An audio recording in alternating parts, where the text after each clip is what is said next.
चाल्यापासून मानवपूंचे सामान्य कास्तकार बांधवासाठी आता आपला मित्र उदय लाड घेऊन आले अनोखा व्हिडिओ पुन्हा सर्वांची शेती मित्र करतो आता स्वागत. शेतकरी मित्रांनो, आपण सर्वांनी आता थांबणे पाहितलं आणि आपण सर्वांनी आता टायटल वाचले.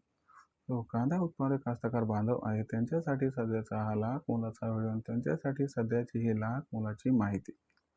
जी माहिती घेऊन आली आहे सामान्य कांदा उत्पादक कास्तकार बांधवांसाठी सध्याची ही सर्वात महत्त्वाची आनंदाची वार्ता. ज्या आनंदाच्या वार्तेनुसार आता अल निनोमुळे देशांतर्गत बाजारामध्ये भविष्यात कांद्याच्या दरात येणार आहे रेकॉर्डतोड तेजी.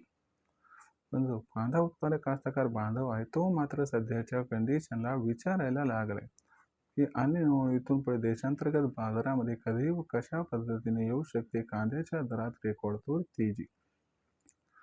चला तर मग आपल्या मनात निर्माण झालेल्या सध्याच्या सर्वात महत्त्वाच्या यक्ष प्रश्नाच्या आजच्या व्हिडिओच्या माध्यमातून प्राप्त करूयात उत्तर. ज्यांना या प्रश्नाचं अचूक उत्तर जाणून घ्यायचं आहे त्या सर्वांनी हा व्हिडिओ आता शेवटपर्यंत पाहावा. जिथं आपल्या सर्वांना व्हिडिओ पाहत असताना मनापासून आवडल्यासारखा वाटेल तिथं व्हिडिओस लाईक करा. जास्तीत जास्त कास्तकार बांधवांपर्यंत अत्यंत महत्त्वाचा व्हिडिओ पोहोचवण्यासाठी व्हिडिओला शेअर करा. चॅनलला आतापर्यंत सबस्क्राईब केलं नसेल तर सबस्क्राईब करून नोटिफिकेशन बेलला ऑल करा. याच्यामुळे न प्रत्येक वेळी आपल्याला मिळत राहतो इथं सतत.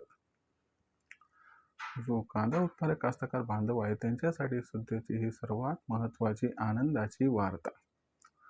जी आनंदाची वार्ता सामान्य कांदा उत्पादक कास्तकार बांधवांना सध्या सुखावणारी. ज्या आनंदाच्या वार्तेनुसार आता अल निनोमुळे इथून पुढे देशांतर्गत बाजारामध्ये कांदा दरात येणार आहे रेकॉर्डतोड तेजी. म्हणून कांदा उत्पादक कास्तकार बांधव हा सध्याच्या कंडिशनला विचारायला लागला की अल निनोमुळे इथून पुढे देशांतर्गत बाजारामध्ये कधी आणि कशा पद्धतीने येऊ शकते कांद्याच्या दरात रेकॉर्डतोड तेजी. चला तर मग आपल्या मात्र मला सध्याच्या सर्वात महत्त्वाच्या यक्ष प्रश्नाचे प्राप्त करूयात उत्तर. जर आपण सर्वांनी बघितलं तर सध्याच्या कंडिशनला कांद्याची दरपातळी किती आहे बरं, तर सध्याच्या कंडिशनला देशांतर्गत बाजारामध्ये जी कांद्याची दरपातळी आहे ती 1200 ते 1500 रुपये प्रति क्विंटलच्या दरम्यान आहे. पण लक्षात घ्या या कांदा दरामध्ये इथून पुढे आणखीन जास्त तेजी येणार आहे. याच्या मागचं सर्वात महत्त्वाचं कारण म्हणजे अल निनो. पण अशा परिस्थितीमध्ये जो सामान्य कांदा उत्पादक कास्तकार बांधव आहे तो विचारायला लागलाय की अल निनोचं आणि कांद्याचं दराचं या ठिकाणी असणारे रिलेशन काय आहे. अल निनोमुळे कांद्याच्या दरात कधी व कशा पद्धतीने येऊ शकते रेकॉर्डतोड तेजी. जर या प्रश्नाचं उत्तर घ्यायचं म्हटलं तर सर्वात प्रथम अल निनो आहे काय व त्याचा कांद्याच्या दरावरती कसा इम्पॅक्ट होऊ शकतो हे प्रथम जाणून घेऊयात.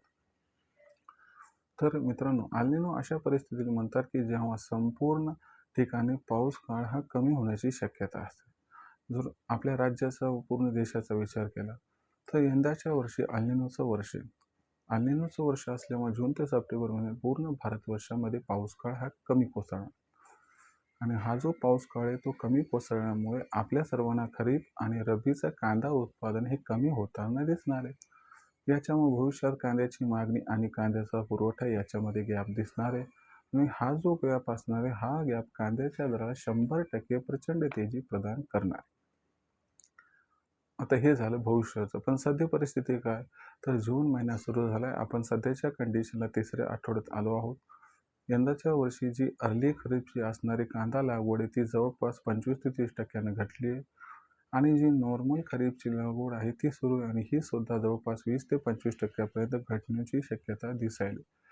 जर अशा परिस्थितीमध्ये ओव्हरऑल सिच्युएशनचा एकत्रित विचार केला तर इथून पुढे कांद्याची लागवड ही भयंकर प्रमाणात घटताना दिसत आहे. जे चालू वर्ष याच्यामध्ये कांद्याचं उत्पादन ऑलरेडी 11% घटले. म्हणजे इथून पुढे आपल्या सर्वांना या ठिकाणी जो सकारात्मक परिणाम आहे तो कांद्याच्या दरावरती दिसू शकतो. याच्यामुळे आपल्याला मागणी आणि पुरवठ्यामध्ये प्रचंड मोठा गॅप निर्माण होताना दिसू शकतो आणि हा जो गॅप आहे हा गॅप जुलै महिन्यात कांद्याच्या दराला रेकॉर्ड तोड तेजीही प्रदान करू शकतो. जर अल निनोमुळे आपल्याला या ठिकाणी जुलै महिन्यात कांद्याचा दर हा सुरुवातीला 2500 आणि त्याच्यानंतर 3000 पर्यंत पोहोचताना दिसला तर अजिबात आश्चर्य वाटायला नको. आता अल निनोमुळे जर कांद्याचा दर हा जुलै महिन्यात 2500 ते 3000 पर्यंत पोहोचला तर अशा परिस्थितीमध्ये आपण कांदा विक्रीचा निर्णय कशा पद्धतीने घ्यायचा, तर लक्षात घ्या मित्रांनो, सध्याच्या कंडिशनवर जोपर्यंत कांद्याचा दर 2000 पर्यंत पोहोचते त्या परिस्थितीमध्ये या तेजीत आपल्या सर्वांना आपल्यापाशी असणारा जो लो ग्रेडचा कांदा आहे तो सगळा विकून टाकायचा. जो चांगल्या क्वालिटीचा कांदा आहे तो रोखून ठेवायचा. मग आर्थिक परिस्थितीनुसार आपण जुलै महिन्यात, ऑगस्ट महिन्यात आणि सप्टेंबर महिन्यात हा जो कांदा आहे तो या ठिकाणी प्रत्येक तेजीत टप्प्याटप्प्याने विक्री करू शकतात. किंवा मग ऑगस्ट, सप्टेंबर महिन्यामध्ये कांद्याच्या दरात चांगली तेजी आली आणि दर 4 ते 5 हजारापर्यंत पोहोचला, तिथं सुद्धा कांदा आपण हा विक्रीस काढू शकतो. जर आपण सर्वांनी असं केलं तर याच्यामुळे आपल्या सर्वांचा भविष्यात 100% फायदा हा होऊ शकतो. पण मला एवढंच म्हणायचं की सध्याच्या कंडिशनला आपण सर्वांनी कांदा विक्रीचा मोह टाळावा एवढीच आपल्याला कळकळीची नम्र विनंती. कारण कांद्याचा दर भविष्यात 100% सुधारणार आहे. भविष्यात देशात कांद्याचा दर कशा पद्धतीने राहील याच्याबद्दल अधिक अचूक माहिती जाणून घेण्यासाठी कृपया पाहत राहा आवडते यूट्यूब चॅनल शेती मित्र. व्हिडिओमधली माहिती आवडली असेल तर व्हिडिओस लाईक करा. कास्तकार बांधवांपर्यंत हा अत्यंत महत्त्वाचा व्हिडिओ पोहोचवण्यासाठी व्हिडिओला शेअर करा. चॅनलला सबस्क्राईब करून नोटिफिकेशन बेललाही ऑल करा. याच्यामुळे प्रत्येक व्हिडिओ आपल्याला मिळत राहतो इथं सतत. तर मित्रांनो, अशाच एका नवीन व्हिडिओसह मी आपला मित्र उदय लाड आपल्या सर्वांना आवडते यूट्यूब चॅनल शेती मित्र तुम्ही सर्वांचे करतो आजच्या व्हिडिओत मनापासून आभार व्यक्त